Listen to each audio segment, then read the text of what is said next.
So how do you go about deliberately summoning non-physical energy through the power of your focus? Well, you can get yourself in a bind.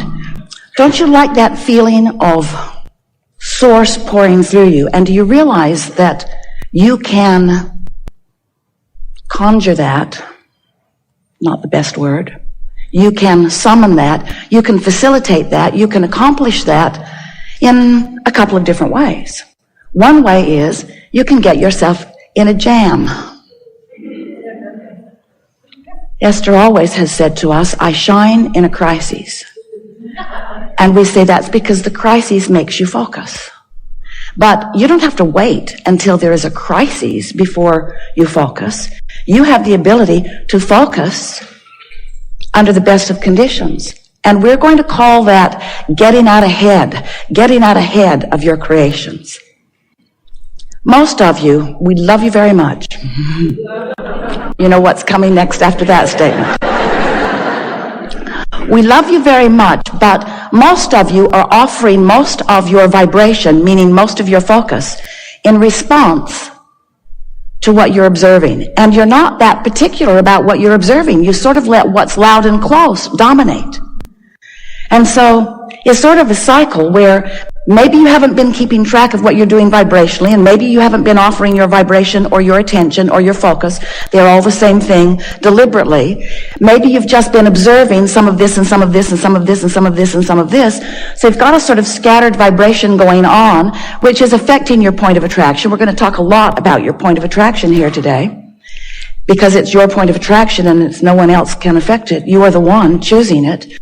But sometimes you choose it by default. Sometimes you choose what you are offering vibrationally because you're observing and you feel sort of, we love you very much, obligated to observe with really screwy criteria.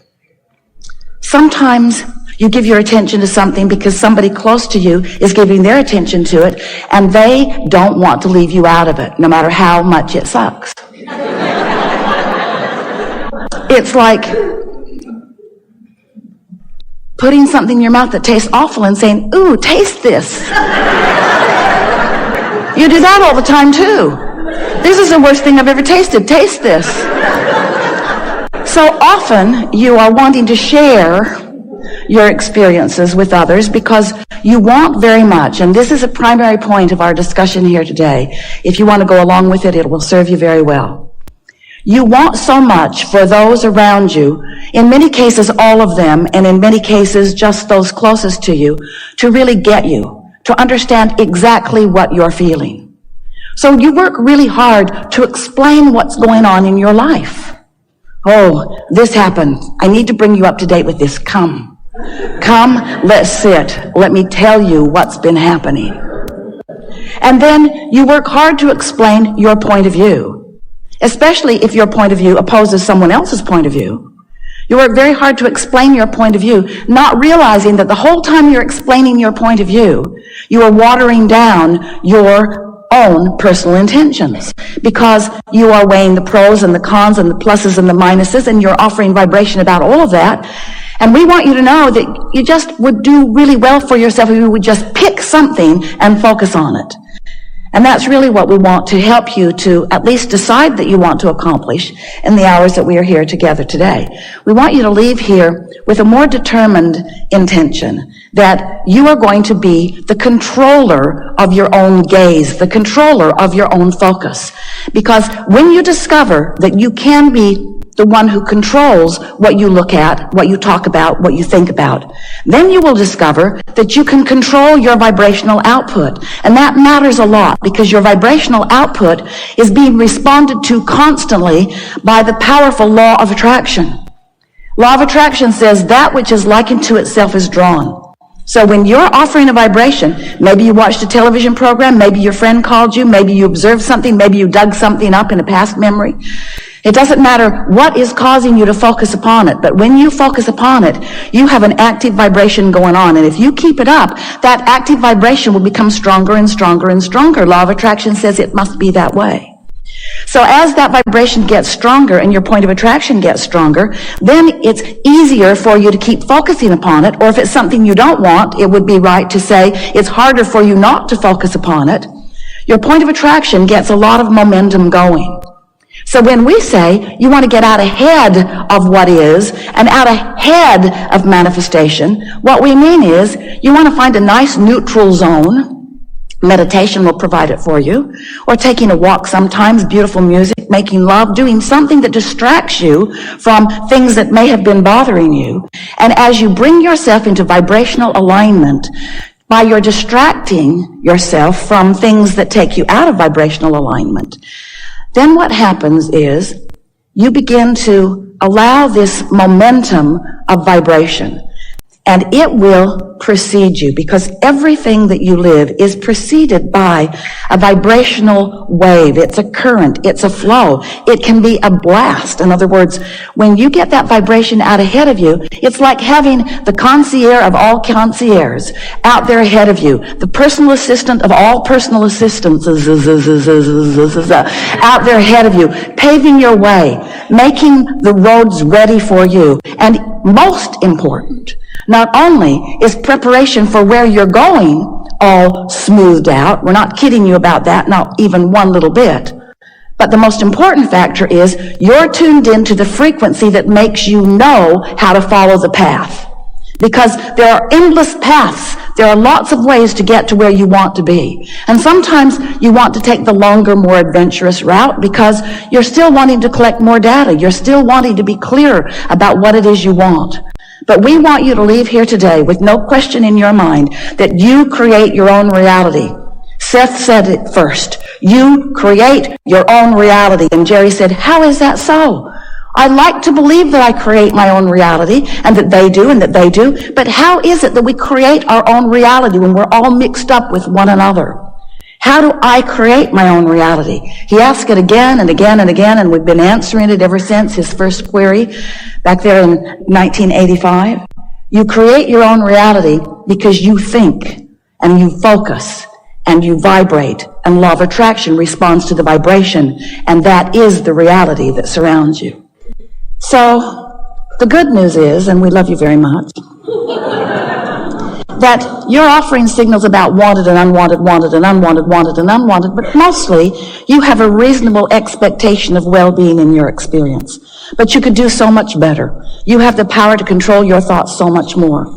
But when you try to control your thoughts just because you need to, it doesn't work. When things aren't going well and you say, I got to get a grip, you're not going to get a grip on what you want. You're just intensifying the grip on what you don't want.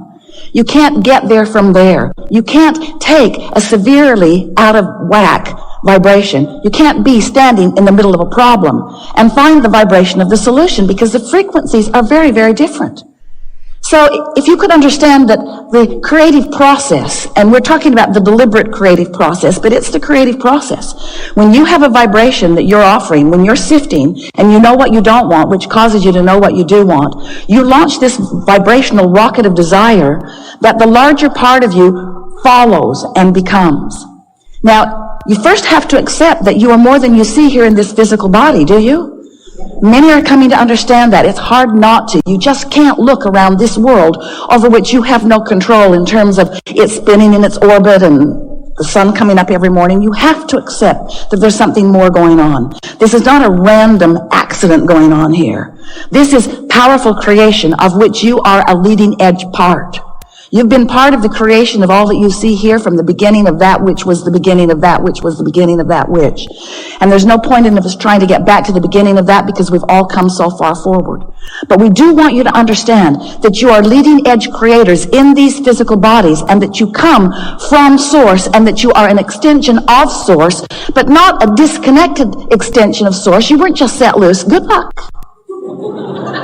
Have fun and be good.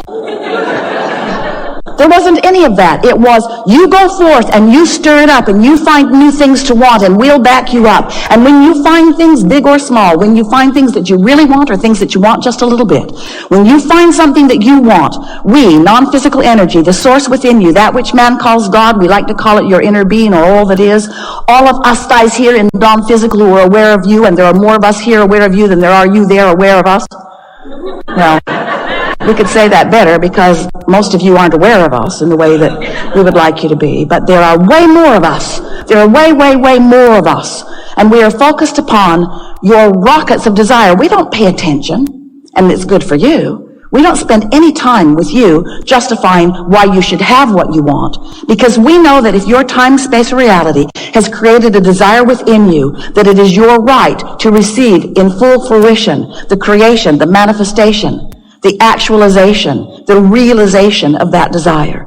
So when you launch those rockets, often you're oblivious to the fact that you've launched the rocket. You gave birth to it during a fit of knowing what you don't want. Don't have enough money. I don't have enough money. I don't have enough money. I've never had enough money. I hardly know anybody who has enough money. Rocket, rocket, rocket, rocket, rocket, rocket. You are creating a vibrational version of everything that you want. And we know that's annoying because you want the money in the bank. But the vibrational version must come first in everything. So when you create this vibrational version of all of these things and experiences that you want, we join that vibrational version of your desire. We join that vibrational version of you. And we hold steady to that vibrational version, which is the reason that when you're not focused upon what you want, but instead are focused upon its absence, and therefore justifying what you want by beating the drum of its absence, the reason that that feels like disappointment or fear or worry is because your frequency is so far off from what's in your vortex and all of us who are working with you and tending it. If you can just get that one little piece, if you can just understand that when you focus on anything and feel anything less than eagerness, satisfaction, love, when you feel less than passion, when you feel less than that feeling of well-being, when you feel something that's on that negative end of the emotional scale that feels like worry or jealousy or anger, when you feel depressed or fearful, when you feel those negative emotions, it always means you're focused in opposition. Not to us. We don't get to choose what you want. Not to God. God is not choosing for you what you want. When you feel negative emotion, you are in opposition to your own created version of you, you see. And you can't get there under those conditions. So you've got to do something to soften the vibrational frequency, which just simply means it's annoying for you to hear it because you can't do it, but we're going to tell you anyway. But this, you can't do it. You just have to stop thinking about that thing you're thinking about that is keeping you from what you want. But the reason you can't do it is because when you're thinking about that thing that you're thinking about that's keeping you from what you want, law of attraction is helping you to keep thinking about it because you've got an active vibration going on. And law of attraction says, you don't like that? How about this? You're not going to like it either, but here you go. Here you go. You say, just like my mother. Law of attraction is not punishing you. Law of attraction is supporting you with the evidence of your vibrational frequency. So that's why we say it's really helpful for you to find some neutral zone. If you can do something to distract yourself from whatever it is that has that unwanted active vibration. We don't want to get too carried away with that. We think you have the understanding of that. But let's begin with this simple premise. The frequency, the vibrational frequency of a question is different than the frequency of the answer. The frequency of the problem is different than the frequency of the solution. So, of course, you're going to uncover problems and questions. That's the whole point of sifting through contrast. It's necessary for expansion. But what we would like to encourage you to do is not get so carried away in your justification of the reason for the solution. You just don't have to explain it to anybody. Knowing that you want it is enough. If this time-space reality has the wherewithal to produce within you clarity of desire, it is our absolute promise to you that it has the wherewithal to give you the actualization of that desire. No exceptions ever. No exceptions ever. If you can want it, you can have it. But You've got to achieve the frequency of what you want. You can't be sad about not having enough money and let the money flow because you're blocking it.